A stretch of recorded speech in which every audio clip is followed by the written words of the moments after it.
안녕하세요. 토요미스테리 디바제시카입니다. 중국 허난성 상추시에 있는 한 저택.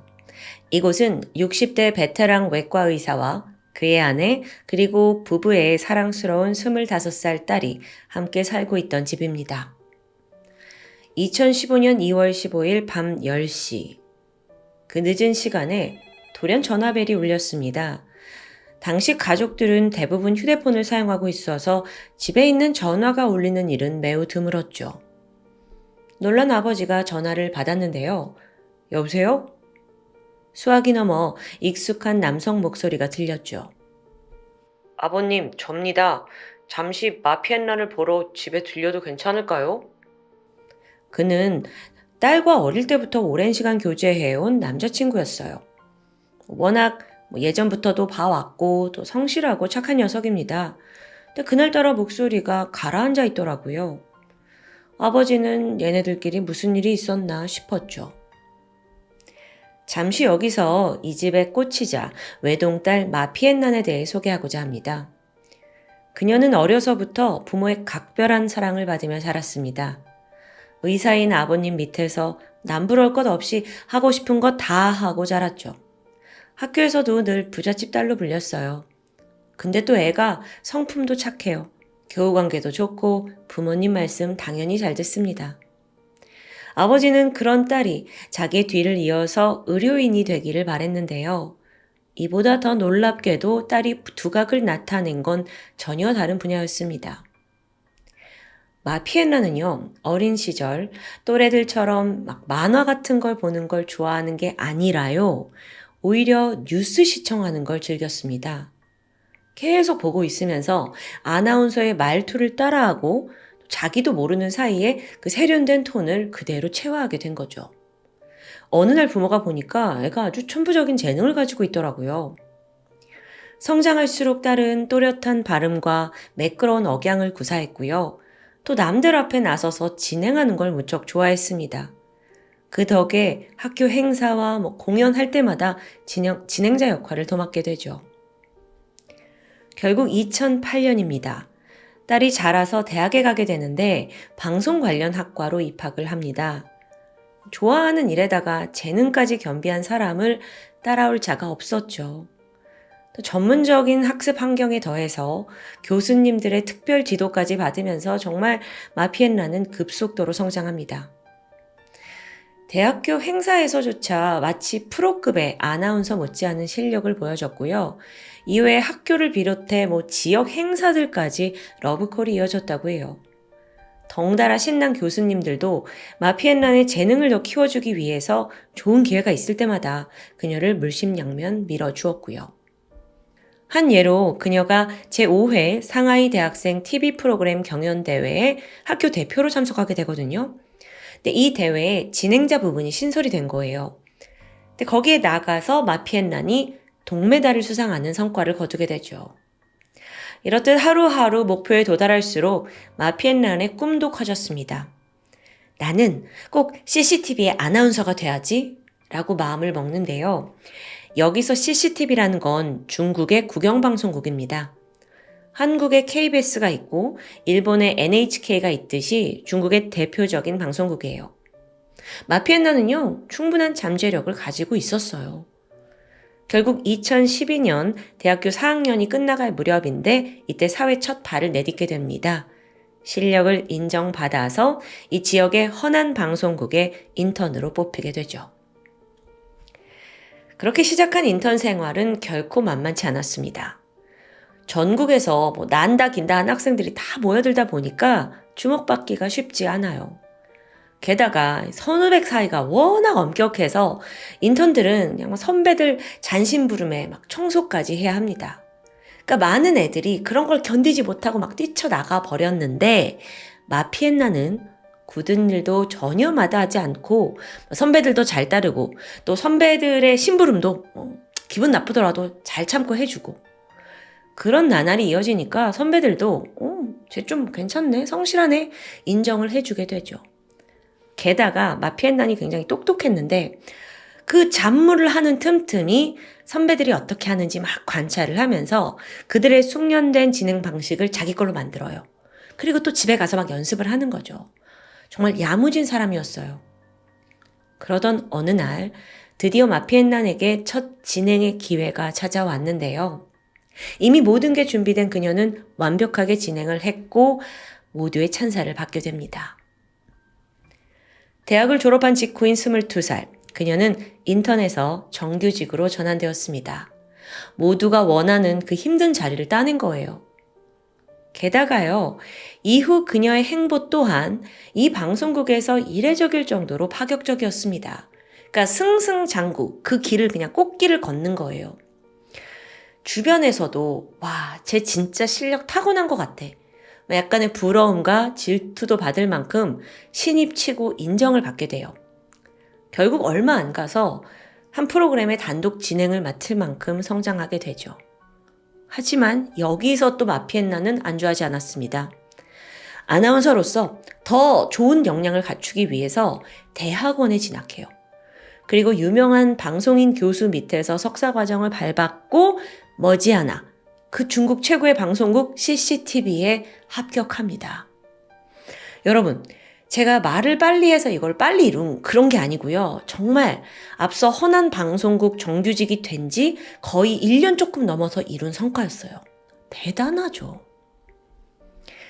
마피엔나는 CCTV에서 한국으로 치면 진품 명품 이런 프로그램, 그러니까 옛날에 그 빈티지 물건 가지고 나와가지고 그 가격이 얼마나 나갈지 이런 거 측정하는 프로그램 일추정음에 출연합니다. 동시에 CCTV2에서는 인턴 아나운서로 활동했고요. 정말 꿈에 그리던 직업이잖아요. 더 열심히 노력했어요. 게으름 피지도 않았고 선배들에게는 더 겸허하게 자기를 좀 가르쳐달라고 부탁했죠. 한 일화가 있는데요. 방송 전에 원고를 받으면 한 글자도 틀리지 않게 아예 막 달달 외워버렸대요. 그리고 입에 잘 붙지 않는 어려운 단어가 있으면 밥도 거른 채 죽도록 연습했고요. 그렇게 지난 2년간 마피엔나는 CCTV에서 자신의 입지를 단단히 다져갑니다. 어떤 국장들까지도 나 쟤 키워가지고 후계자로 삼고 싶다. 눈독을 들이고 있을 정도였어요. 불과 25살의 나이에 그녀의 삶은 정말 하늘이 돕는 듯 순조로웠습니다. 이런 딸의 성장을 지켜보는 부모님은 어땠을까요? 너무 자랑스럽죠. 아버지는 사실 어릴 적에 딸이 자기의 뒤를 이어서 의사가 되는 게 아니라 방송 쪽을 선택해서 좀 서운했었거든요. 근데 이제는 주변에다가 내가 어릴 적부터 우리 딸 재능을 다 알아봤다. 하하하. 신나서 동네방네 딸 자랑에 바쁘셨죠. 얼굴도 예뻐, 능력도 좋아, 주변 분들이 신부감으로 호시탐탐 노리고 있었을 정도입니다. 한편 딸 마피엔난에게는 오랜 기간 사귀어온 연애 상대가 있습니다. 바로 남자친구 장융레이였죠. 그는 훤칠한 남성이었어요. 187cm, 굉장히 큰 키에 95kg, 거구였는데 농구를 즐기는 활동적인 성격이었죠.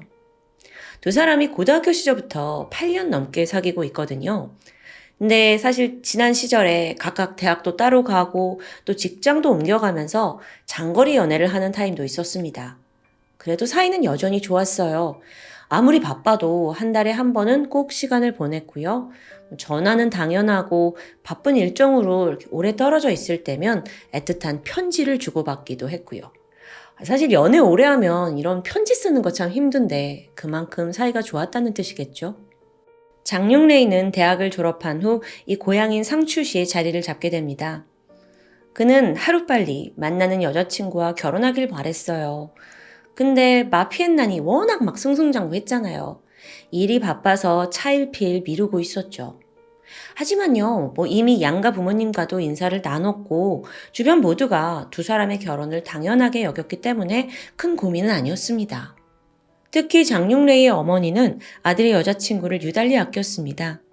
장래가 창창한 아나운서에다가 성격도 좋고 아들에게 아까울 정도라고 말하기도 했죠.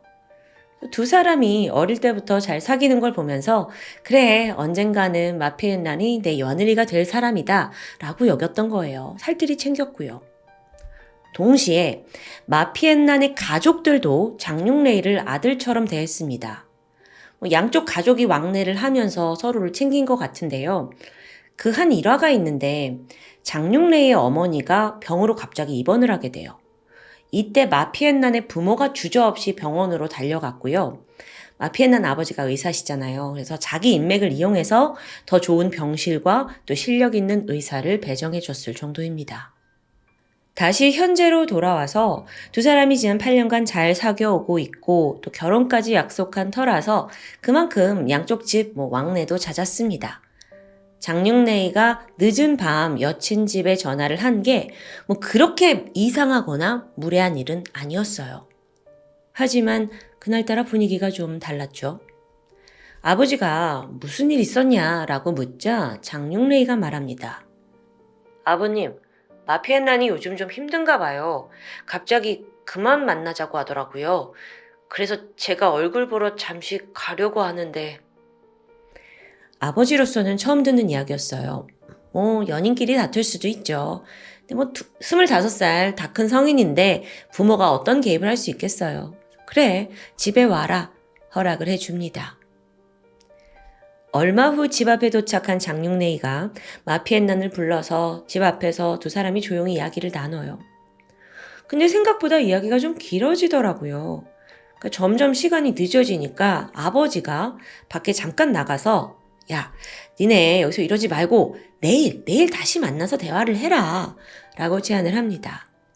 이때 딸이 아빠 괜찮아요. 일단 이야기 좀 끝낼게요 라면서 아버지를 돌려보내게 되죠. 워낙 똑부러진 딸이라 아버지는 그러려니 하고 집 안으로 돌아갔습니다. 딸은 그날 밤 12시가 넘어서야 집에 돌아왔는데 아버지는 당장 가서 야, 니네 무슨 일 있었냐? 라고 묻고 싶었지만 너무 늦은 시간이잖아요. 그래서 일단 딸을 방으로 돌려보냈고 다음날 날이 밝고 아침밥 같이 먹으면서 물어야겠다 생각합니다. 그날 밤 새벽 1시가 넘은 시각, 집안에 있던 모두가 깊은 잠에 빠져 있던 그때 갑자기 자고 있던 아버지가 어딘가 모르게 쎄하고 서늘한 기운에 눈을 뜨게 됩니다. 그런데 순간 방 안에 같이 있는 장육레이가 보여요. 네가 여기 왜? 이 자고 있는 부부를 물끄러미 바라보는 듯한 그 모습이 너무도 섬뜩한 거죠. 근데 게다가 그의 한쪽 손에는 칼이 들려 있습니다. 칼 끝에서 뚝뚝 피가 떨어지고 있고요. 아버지는 순간 불길함을 직감했죠. 그러면서 너 이놈, 너 내 딸한테 무슨 짓 한 거야? 이때 장육레이는 이미 눈에 초점이 없었고요. 조용히 중얼거려요. 이거 배신이에요. 배신. 내가 그랬어요. 집 앞에 있어요. 막 이래요. 이 말을 들은 아버지가 침대에서 벌떡 일어났죠. 사실 장육레이가 같은 방에 가까이 있었기 때문에 얘가 마음만 먹으면 아버지를 찌를 수도 있는 상황이거든요. 근데 아버지 입장으로선 지금 내 딸을 살려야 된다는 생각뿐이었고 바로 밖으로 나가서 현관으로 뛰쳐나갑니다. 그리고 문을 열자마자 하나뿐인 외동딸 마피엔난이 끔찍한 모습으로 쓰러져 있었습니다. 몸에 칼이 7번이나 찔린 채 피투성이에요. 아버지가 외과 의사잖아요. 그래서 즉각 그 찔린 위치와 피의 양만 보고도 딸이 생존하기 힘들다는 걸 눈치챘죠. 근데 머리는 알아도 가슴은 받아들일 수가 없잖아요. 그래서 어떻게든 살려야 된다라는 생각에 두 손으로 상처를 지혈하고 이어서 따라 나온 아내한테 구급차 불러! 처절하게 소리칩니다. 그런데요, 이렇게 다급한 상황에서 장육레이는 유유히 현관을 지나서 문 밖으로 나가요. 그러니까 지금 막 지혈을 하고 응급처치를 하는 그들을 그냥 지나쳐버리는 거예요. 바로 그렇게 도주했어요. 당시 부모는 그를 신경 쓸 겨를도 없었죠. 딸을 구하는 게 먼저니까요. 아버지는 끊임없이 심폐소생술을 했고 잠시 후 구급차가 도착해서 딸이 병원으로 옮겨집니다. 하지만 그녀는 끝내 목숨을 잃고 말았습니다. 딸의 시신 앞에서 부모는 동물처럼 울부짖어요.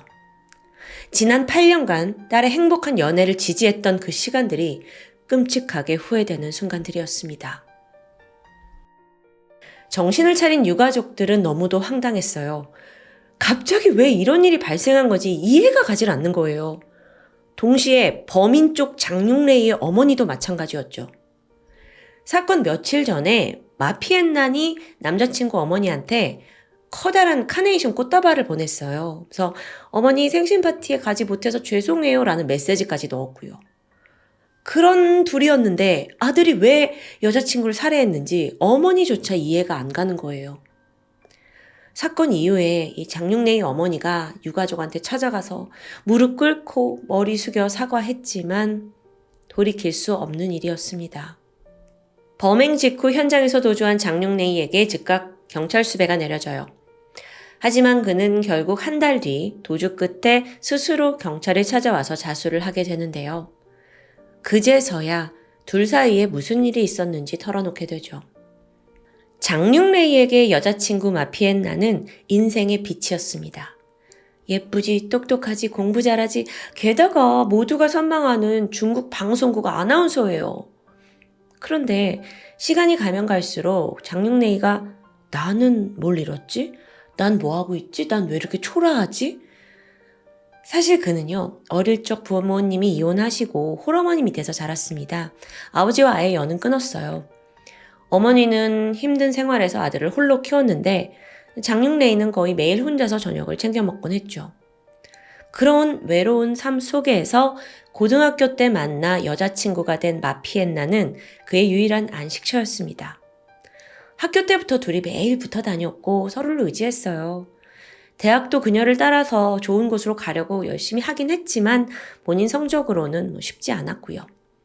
결국 별다른 명성이 없는 작은 대학교에 가긴 했는데요. 졸업 후에는 환경미와 관련된 일을 하게 됩니다. 처음에는 잘 나가는 여자친구가 있는 게 자랑스러웠어요. 하지만 대학을 졸업한 후 사회에 나가게 되자 두 사람의 격차는 크게 벌어지기 시작합니다. 한 명은 아나운서, 한 명은 그냥 직장인.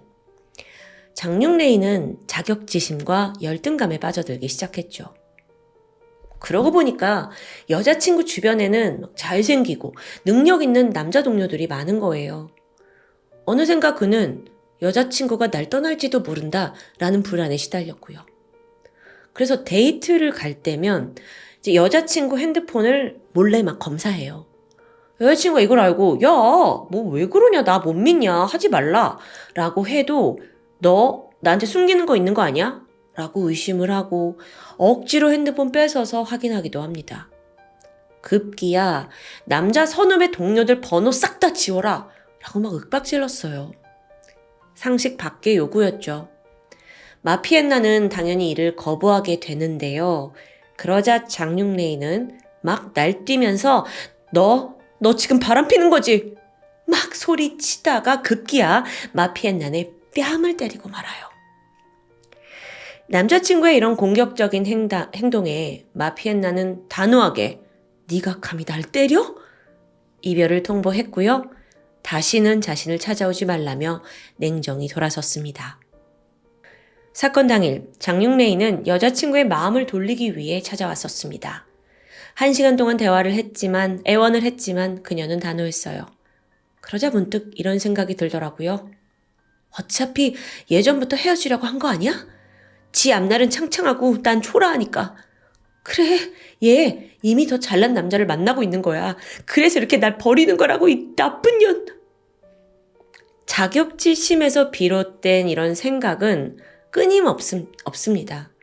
막 배신을 당했다는 분노감이 끌어오른 거예요. 그리고 결국 이 모든 감정을 살인으로 풀어내기로 결심한 거죠. 그녀를 다시 불러냈고 현관을 나오자마자 무참히, 그것도 7번이나 칼로 찔렀습니다. 자, 여기까지 진술을 듣던 경찰이 묻습니다. 여자친구가 바람을 폈다는 증거가 있었냐고요. 그러자 장윤레이가 아주 싸늘한 표정으로 대답해요. 증거요? 저랑 헤어지려고 하는 게 최고의 증거죠.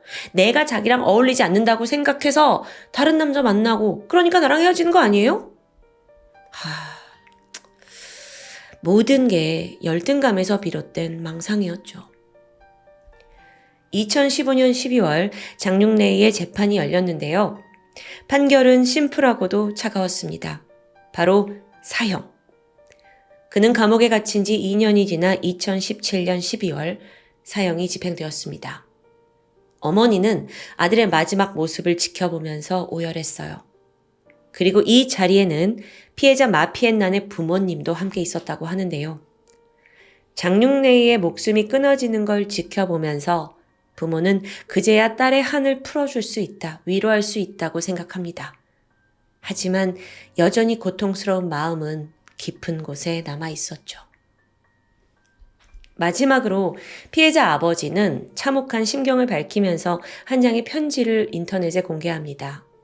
그 내용을 잠깐 보면 우리 사랑하는 딸 춥지 않니? 집이 그립니? 네가 떠난 지 벌써 한 달이 지났는데 너는 그곳에서 잘 지내니? 나와 내 엄마, 할머니, 고모, 고모부 모든 가족들은 네가 너무 그립구나. 이 편지가 순식간에 인터넷에 퍼졌고요. 많은 이들이 슬픔에 공감하며 애도를 표했습니다. 마피엔난의 방송국 동료들 또한 그 남자친구만 아니었더라면 그녀가 중국에서 아주 유망한 아나운서로 성공했을 거라며 안타까워했습니다. 한때 애틋했던 두 사람의 사이는 결국 한쪽의 열등감으로 인해 참담한 비극으로 마무리됐습니다. 충동적인 살인을 저지른 그날 밤, 그저 감정에 매몰된 채 자기 행동이 어떤 결과를 낳을지 이성적으로 판단하지 못했던 범인 장윤레이. 하지만 결국 그는 가장 사랑하던 사람의 빛나는 미래를 자기 손으로 절단해버렸습니다. 동시에 피해자 부모와 자신의 어머니의 삶마저 한 번에 무너뜨렸죠. 이제는 하늘에서 자신의 행동을 뼈저리게 후회하고 있길 바랍니다. 지금까지 토요미스테리 디바제시카였습니다. 안녕하세요. 토요미스테리 디바제시카입니다. 여러분, 오늘 스토리에 앞서 제가 뜬금없는 질문 하나 해보려고 합니다. 혹시 여러분 인생에 사랑 고백 해보신 적 있으실까요? 있었다면 그 고백을 하기 전 생각을 해봐야 할 몇 가지 중요한 사항이 있었을 것 같은데요. 일단 상대방이 나한테 관심이 있는지, 또는 사귀는 사람이나 마음속에 따로 상대를 둔 건 아닌지, 이건 좀 배려라고 생각합니다. 그래야 고백을 하는 본인도 또 고백을 듣는 상대도 당황하지 않을 테니까요. 만약에 상대가 고백을 거절하면 그럼 깔끔하게 돌아서는 게 당연한 미덕이라고 봐요. 그런데 오늘 사건은 그 기본을 지키지 못해 벌어진 너무도 엽기적인 사건이죠. 시작은 2009년 1월 21일.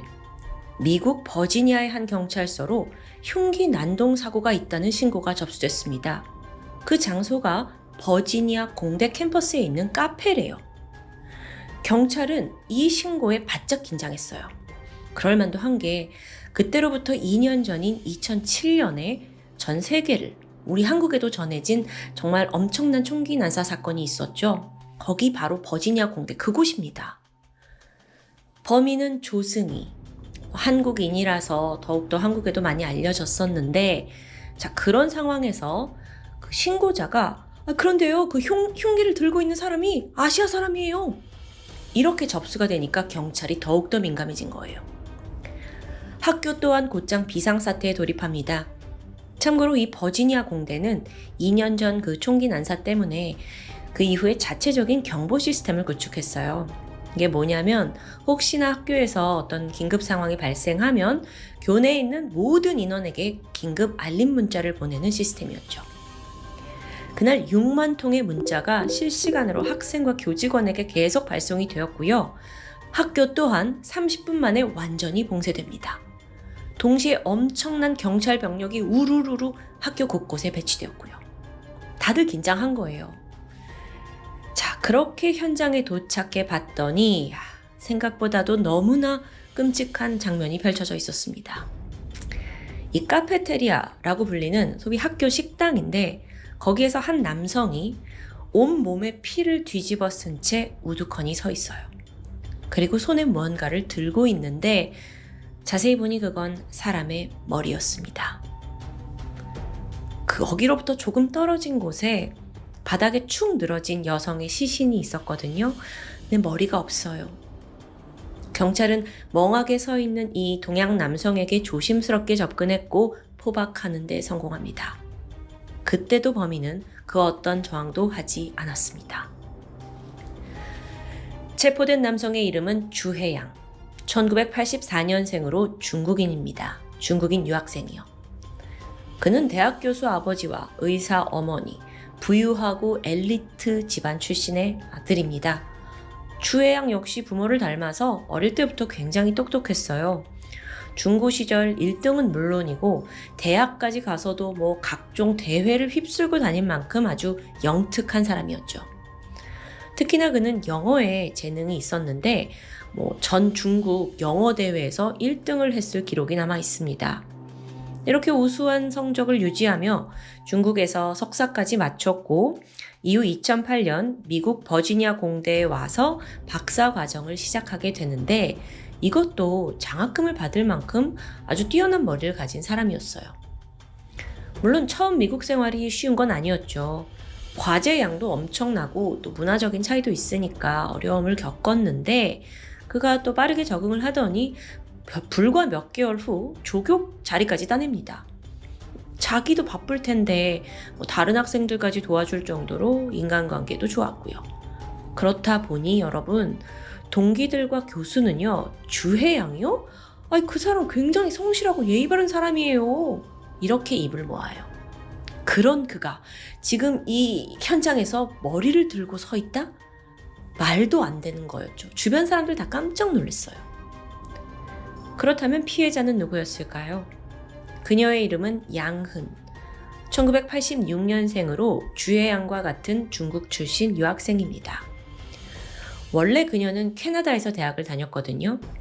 18살이라는 그 어린 나이로 모든 교수진이 놀랄 만큼 굉장한 성적을 거뒀고 덕분에 3년 만에 조기 졸업을 했다고 해요. 그리고 나서 이후 명문으로 꼽히는 버지니아 공대에 오게 된 거죠. 이렇게 죽어라 공부한 이유는 미국에서 교수가 되는 게 그녀의 오랜 꿈이었기 때문입니다. 2009년 1월 8일 양은은 꿈에 그리던 미국에 도착합니다. 캐나다에서만 살았기 때문에 미국은 처음이었어요. 근데 그렇게 걱정이 되진 않았죠. 같은 북미권 문화였기도 했고 또 무엇보다 이전부터 유학생 커뮤니티를 통해서 많은 정보를 수집해뒀거든요. 그리고 이때 양은에게 많은 도움을 준 게 바로 주혜양이었습니다. 물론 그 전까지, 미국에 오기 전까지 주혜양을 실제로 만난 적은 없었어요. 근데 양은은 그의 명성을 익히 들어서 신뢰를 하고 있었죠. 이게 어떻게 가능하냐면 일단 주혜양이 중국 유학생들 사이에서 소위 좀 잘 나가는 천재로 유명했다고 해요. 뿐만 아니라 명문대를 다니고 있죠. 또 조교도 하고 있죠. 유학생 대표도 하고 있죠. 평판이 대단했던 겁니다. 양은 입장에서는 그것만 봐도 충분히 저 사람 괜찮은 사람이야, 의지할 만해 라고 느꼈고 더욱이 직접 만나보니까 사람도 너무 괜찮아요. 그는 사실 주혜양은요, 미국에 도착한 양은을 위해서 직접 공항까지 픽업을 나왔더라고요. 이후에 복잡한 신입생 행정 업무까지 모조리 도와주고요. 이것만으로도 너무 고마운데 선행은 계속됩니다. 당시가 아직 1월이라서 기숙사가 열지 않은 상황이었습니다. 그래서 양은은 임시로 지낼 호텔, 숙박을 알아보던 중인데 아무래도 가격이 좀 비싸요. 그래서 망설이고 있는데 이때 주혜양이 뜻밖의 제안을 했죠. 자기 자취방에서 잠시나마 같이 지내자는 거예요. 근데 이게 양은 입장에서는 가뜩이나 유학생이라서 돈이 넉넉치 않은데 호텔비는 정말 아깝거든요. 그래서 그 돈을 아낄 수 있는 절호의 기회로 느껴집니다. 그렇게 양은은 주혜양의 자취방에 임시로 짐을 풀게 돼요. 근데요, 사실 이 두 사람 지금 만난 지 얼마 안 됐잖아요. 그전에는 그냥 온라인으로만 얘기를 한 거고. 아직은 낯선 이성이에요? 한 집에만 있는 게 영 불편했죠. 결국 예정보다 빨리 4일 만에 저 안 될 것 같아요. 저 좀 방을 구할게요. 하고 양은이 자취방을 떠나게 됩니다. 그리고 양은도 여기 집주인도 좀 불편할 거야 라고 배려를 한 거예요. 하지만 여기서 주혜양의 생각은 달랐죠. 그가 여태까지 호의를 베푸는 데는 사실 특별한 이유가 있었습니다. 예상하셨겠지만 양은한테 푹 빠져있던 거예요. 굉장히 좋아했습니다. 비록 직접 만난 지는 4일밖에 되지 않았지만 이전에도 연락 계속 했고 또 얼굴을 보니까 너무 자기 스타일인 거죠. 그 사랑에 빠졌는데 어쨌든 학기가 시작됐고요. 두 사람은 자연스럽게 자주 어울립니다. 그럴수록 주혜 양의 마음은 더 깊어지고 어느 순간 그래, 양은 쟤도 나 사랑하는 것 같은데? 나 사랑하는 거야 라고 믿기 시작해요. 그 계기가 조금 웃긴데요. 먼저 양은이 그 신입생의 인적사항 이런 걸 기입을 해야 하잖아요. 근데 여기다가 비상 연락망에다가 첫째 칸은 엄마, 두 번째 칸은 누굴 하지? 하다가 주혜양 전화번호를 넣게 돼요. 일단 미국에 아직 아는 사람이 없고 자기를 공항에서 제일 먼저 픽업해준 사람이잖아요. 또 많은 호의를 베풀어줬고요. 근데 이걸 본 주혜양이 완전히 다르게 해석합니다. 내 이름을 저기다 적었네? 내가 그만큼 특별한가? 사실 이에 앞서서 양은이 자기 자취방에 들어오게 된 것도 어느 정도 자기한테 호감이 있기 때문에 같이 있고 싶어서라고 생각을 한 거예요. 실제로는 돈을 아끼려고 그런 거고요. 근데 주혜 양은 완전히 오해에 오해가 쌓이게 되죠. 결국 그는 양은도 자기를 좋아한다는 어떤 확신을 가지고 그녀에게 사랑을 고백합니다. 근데 이때 너나 나나 어차피 둘 다 서로를 흠모하니까 이제 사귀자 라고 말을 해요. 근데 양은의 반응이 의외였죠. 선배님, 마음은 너무 감사한데요. 죄송해요. 너무 좋은 선배지만 제가 이성적인 매력 그쪽은 아니거든요. 정중히 고백을 거절했습니다. 물론 이게 쉬운 상황은 아니죠. 누가 날 좋아한다고 하는데 이제 미안하다고 하면 좀 나도 마음이 불편하니까요. 근데 일반적인 사람이라면 그러냐 하고 여기서 마음을 접는 게 보통일 겁니다. 근데 주혜 양은 달랐어요. 곰곰이 생각에 빠진 그는 양은이 내 고백을 거절한 이유가 따로 있다고 생각했어요. 그렇게 내린 결론, 자기 머릿속에서 내린 결론이 제가 미국에 온 지 아직 얼마 안 돼서 정신이 없어서 그렇겠다. 아니, 머리가 그렇게 좋다는데 사람의 마음을 잘 읽진 못하는 것 같아요. 어쨌든 여전히 초긍정의 마음을 끈질기게 유지하면서 양은에게 계속 전화하고 문자를 하며 구애를 했죠. 여기에 양은은 지쳐가기 시작합니다. 시간이 갈수록 짜증도 났어요. 아니라는데, 별로라는데 왜 계속 이러냐고요. 결국 고민하던 그녀는 주혜 양을 떼어내기 위해서 그간 말하지 못한 걸 털어놓게 돼요. 사실 자기는 중국에 이미 결혼을 약속한 남자친구가 있다는 거였죠. 이걸 듣게 된 주혜 양이 그제서야 현실을 파악합니다. 큰 충격과 좌절감이 몰려왔어요. 그런데 그 정도가 일반인보다 훨씬 컸다고 볼 수 있습니다. 왜 그러냐면 이 주혜 양이란 사람의 삶을 좀 살펴보면 어릴 때 집에 돈도 많죠. 자기도 머리 좋죠. 그러니까 자기가 원하면 자전거, 컴퓨터, 드론, 비싼 것도 뭐든 가질 수 있었어요. 그리고 자기가 수학대회, 영어대회, 과학대회 그거 좀만 공부하면 다 1등이에요. 그렇게 지금 현재에도 명문대에서 모두가 부러워하는 조교를 하고 있고요. 즉 그는 원하는 걸 모두 얻었던 삶을 살았다는 겁니다. 그런데 이성의 마음을 얻는 건 달라요. 그는 어쩌면 인생에서 처음 거절이란 걸 맛보게 된 거예요. 그 충격이 너무 컸는데 그럼 이제 양은에 대한 마음을 접을까요? 다음 날인 2009년 1월 21일 주혜 양은 또다시 양은에게 연락을 합니다. 무시하려고 했는데 전화가 막 몇십 통씩 들어옵니다. 그래서 결국 받았고 두 사람은 만나기로 약속을 잡게 돼요. 양은도 그냥 이참에 관계를 좀 확실히 정리하고자 했죠. 그날 저녁 7시 이 두 사람은 교내 카페에 테이블을 사이에 두고 마주 앉게 됩니다. 여자 쪽 양은이 다시 한번 왜 고백을 거절할 수밖에 없었는지를 차분히 설명했어요. 그리고 주혜 양은 굉장히 덤덤한 표정으로 조용히 그 말을 듣고 있었죠. 그러다 일은 너무도 순식간에 벌어집니다. 주혜 양이 갑자기 벌떡 일어서더니 품 안에 숨겨둔 그걸 꺼내요. 길이 20cm 되는 도축용 칼이었습니다. 그는 그걸로 즉각 앞에 있던 양은의 목과 얼굴로 막 칼을 휘둘러요. 양은은 너무 놀래서 미처 도망가지도 못했고요. 그냥 그 손으로 칼을 잡고 막 필사적으로 막아보려고 했죠. 근데 성인 남성을 어떻게 당해내요?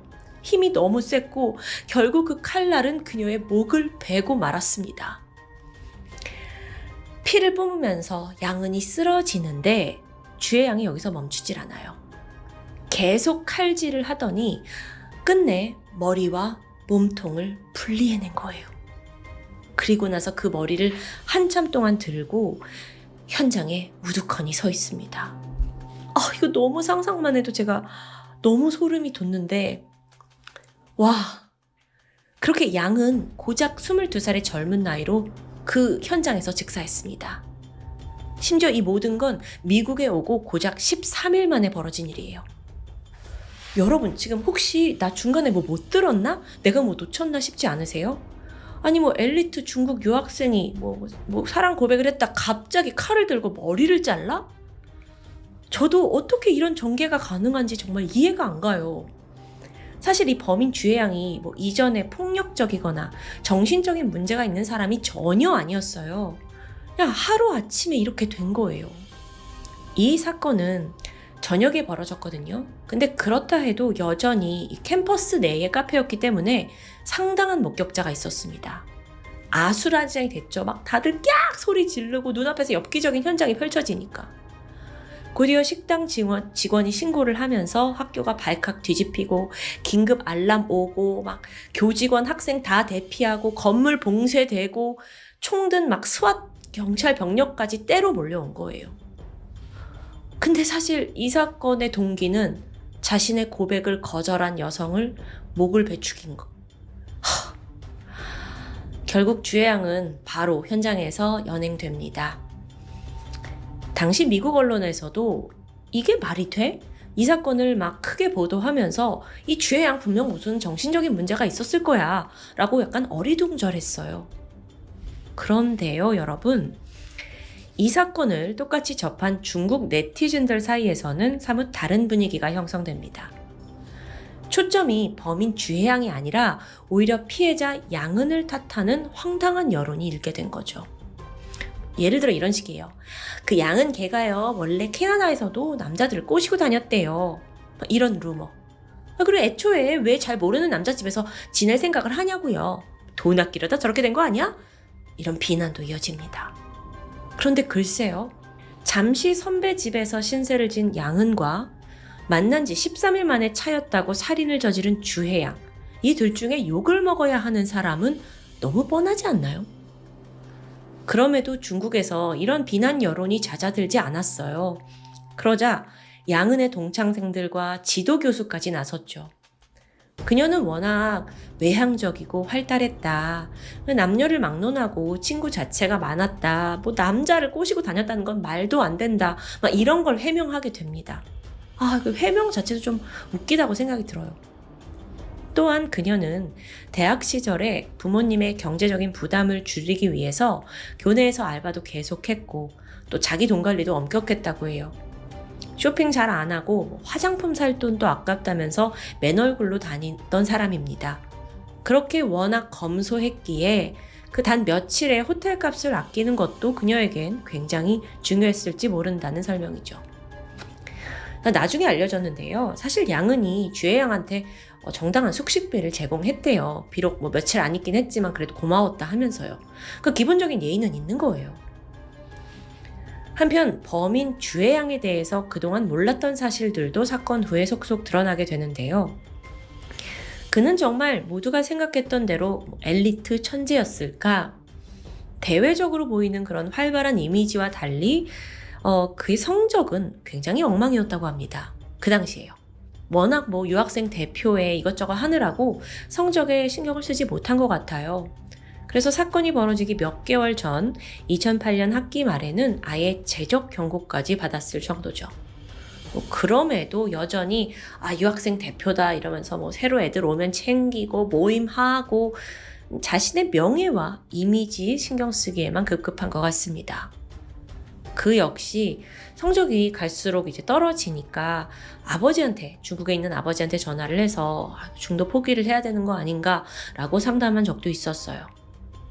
즉 알고 보면 주혜양은 속은 막 썩어서 타들어가고 있는데 겉으로는 모두가 우러러볼 만한 그런 사람이고 싶었던 거죠. 이걸 토대로요, 주혜양은 꽤 심각한 가면 우울증을 앓고 있었다고 추측됩니다. 가면 우울증이라는 게 뭐냐면 이미 우울증이 진행되고 있어요. 그럼에도 불구하고 겉으로는 이 사람이 과도하게 명랑한 척을 하는 거죠. 주로 이건 자존심이 강하고 남을 많이 의식하는 사람에게 보이고 있다고 합니다. 근데 이런 불안정한 상태에는 또 가족력도 무시할 수 없을 텐데 또 마침 보니까 주혜양의 외할머니 그리고 어머니가 조현병을 앓고 있었다고 해요. 그래서 이걸 다 토대로 전문가들은 그가 홀로 유학 생활을 하면서 우울증이 있었고 거기에 약간 가족력의 조현병 증세까지 함께 발현한 게 아니냐라고 분석해요. 근데 이제 자기는 그걸 인지하지 못해서 치료를 놓친 거고요. 솔직히 그렇게 조현병이 그때 이렇게 발현한 거다라고 하지 않으면 도저히 이 사건은 좀 설명하기가 힘듭니다. 추후 주혜양이 왜 그토록 양은에게 집착했는지 이에 대해서도 밝혀지는데 이런 일화가 있었대요. 그녀를 만나기 전인 한 달 전인 2008년 12월에 친구 결혼식에 갔다가 우연히 신부의 가터벨트를 받게 됩니다. 주혜양이요. 이게 서양식 결혼에서는 신부가 차고 있던 가터벨트 이렇게 던져요. 근데 그걸 받는 사람이 결혼을 한다는 속설이 있거든요. 우리나라 부케 같은 개념으로요. 그날 주혜영이 이걸 받았는데 또 하필 그러고 얼마 지나지 않아 양은이 SNS로 말을 걸어온 겁니다. 자기도 이 버지니아 공대로 가는데 무슨 도움을 좀 받고 싶다.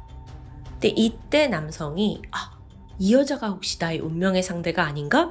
라고 너무도 단순한 착각에 빠졌던 거예요. 어쩌면 그녀를 만나기도 전부터 그녀와의 결혼을 생각하고 그녀와의 아이들, 가정 이런 걸 생각했을지도 몰라요. 근데 그렇게 막상 고백을 했는데 거절을 당해 또 중국에 원래 사귀던 남자가 있어? 여기에 좌절과 분노가 폭발하면서 끝내 목을 베는 살인으로 이어졌다는 분석. 실제로 그의 오만함은 양은에게 고백을 거절받은 직후 이 일기장에 남겨둔 글에서 아주 잘 나타나 있습니다. 뭐라고 했냐면 양은의 남자친구라는 사람은 교육이나 배경에서 나와 비교할 수 없다. 오직 나만이 그녀의 최고의 남편이 될 수 있다. 약간 이 사람 내가 제일 잘났어 이런 병에 걸린 것 같지 않나요? 어쨌든 검거된 주혜양은요 구치소에 수감이 되는데 또 거기서도 자살소동을 일으킵니다. 그게 실패로 돌아갔고 2010년 4월 재판대에 올라 덤덤하게 모든 범행을 인정했죠. 그리고 여기서 양은과 유가족에게 사과의 말도 전했습니다. 그는 1급 살인 혐의로 종신형을 선고받고 남은 평생 감옥에서 보내게 되었습니다. 부족함 하나 없이 인생에 원하는 것을 모두 얻을 수 있다고 자만했던 엘리트 천재. 어쩌면 그 비뚤어진 자만이 스스로를 괴물로 만든 건 아닐까요? 지금까지 토요미스테리 디바제시카였습니다.